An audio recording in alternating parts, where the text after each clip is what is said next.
Hey guys, this is Peter from Roland, hanging out at End Stuff Music today in Pittsburgh. We're going to go over some of the pieces of gear of the AIRA series. First one is the MX-1 Mix Performer. This is a mixer, but it does much more than what your conventional mixer does. It has 18 channels both in and out, and it has a lot of different effects that you can use to manipulate the different sounds in interesting and creative ways.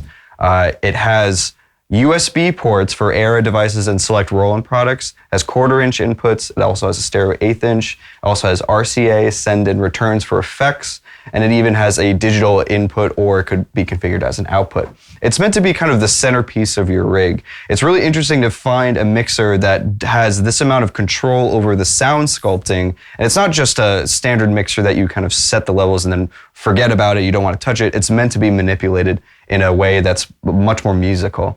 It has clock information as well, so I'm able to control the tempo of several different pieces of gear. Right now I actually have the JDXI and the TR8 slaved to the MX-1, so that when I press start on the MX-1, it'll actually trigger the sequence that's triggered in both of these pieces of gear.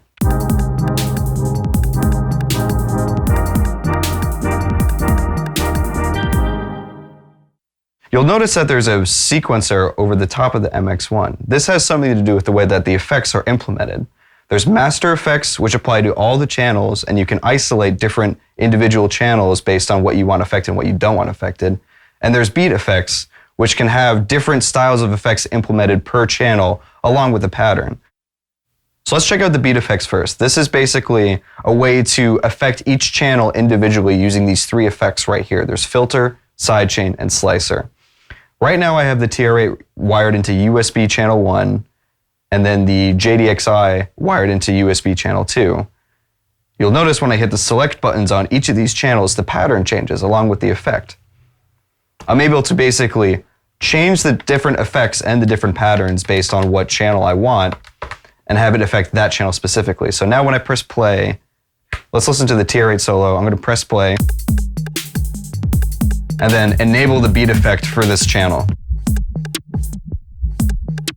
So you'll see it'll do this filtering pattern that's in the sequence right here, and I'm free to change that up.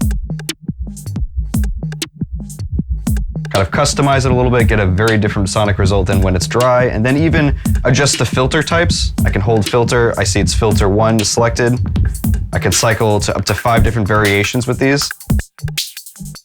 And even go so far as to adjust the depth of these effects. I can hit the beat effects button right here, use the value knob. Adjust how much the filtering I'm doing, or even do shortcuts like hold beat effects and then use the tone filter button. Very interactive. So I can bring in the JDXI pattern under this. If I hit select on the JDXI channel, maybe I want to change it to slicer. This will act as a gating mechanism so that I can kind of gate the signal based on what pattern's on top.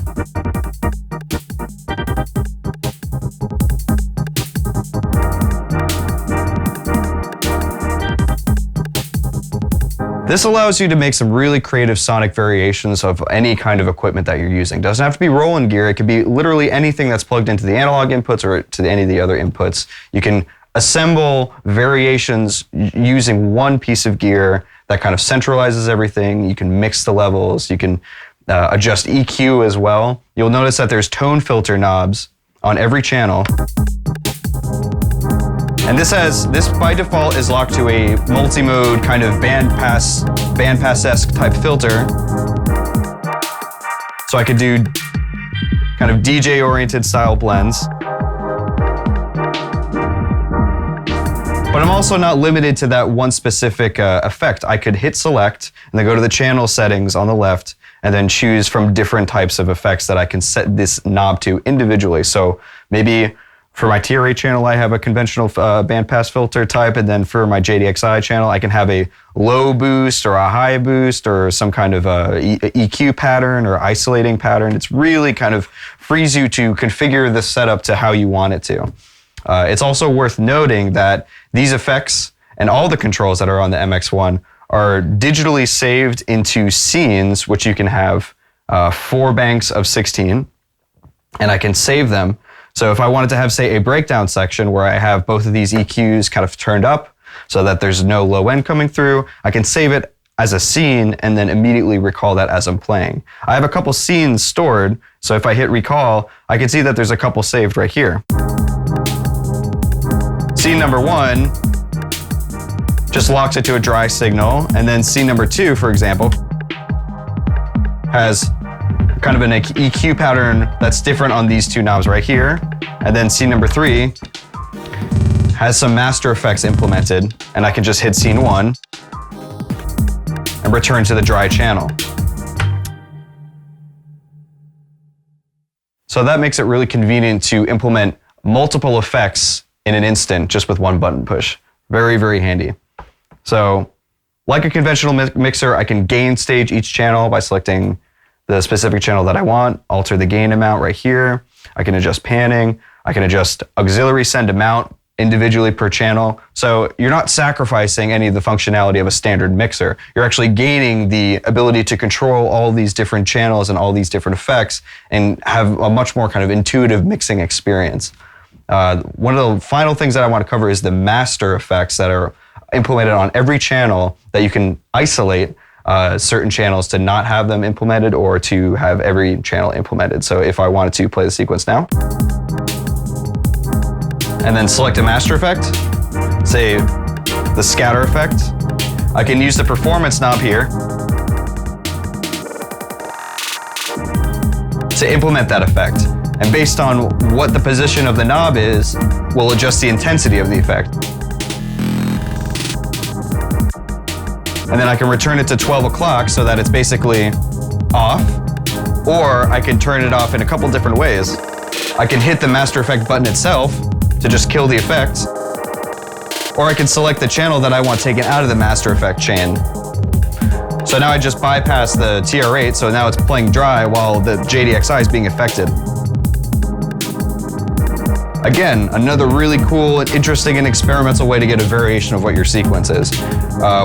The Combi Mode will allow you to sequence these master effects in time. If I hit Combi Mode, it's going to basically trigger a sequence that you have space for up to 20 of these master effects in time using the sequencer. So if I enable this, you can see that it's switching between different master effects. I can actually go in and customize these. I can hit flanger, for example, and I see that there's flanger steps implemented here, but maybe I want some flanger steps implemented earlier in the sequence, maybe some scatter steps right here, maybe delay right here. I don't really know exactly how it's going to sound, but I'm experimenting in a way that's like kind of fun and hands-on and somewhat unexpected. It's also worth mentioning that the master effects have actually 8 variations each. So if I enable delay, for example, I can basically press and hold the delay button. I see that delay mode number 1 is selected. I can cycle through different styles of delay, even some kind of hidden pitch shifting effects, and even some reverb.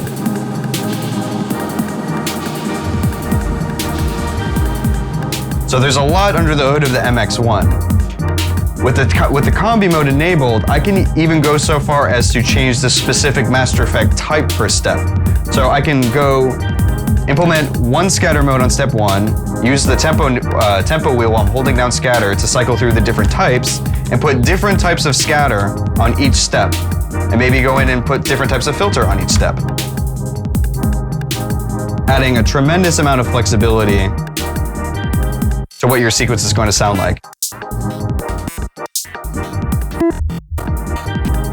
So again, it's really, really fun to experiment and see what you come up with. It's worth noting that the MX-1 also functions as an interface as well. So if you had a USB connection into your computer, you can multi-track audio on separate channels straight into your DAW.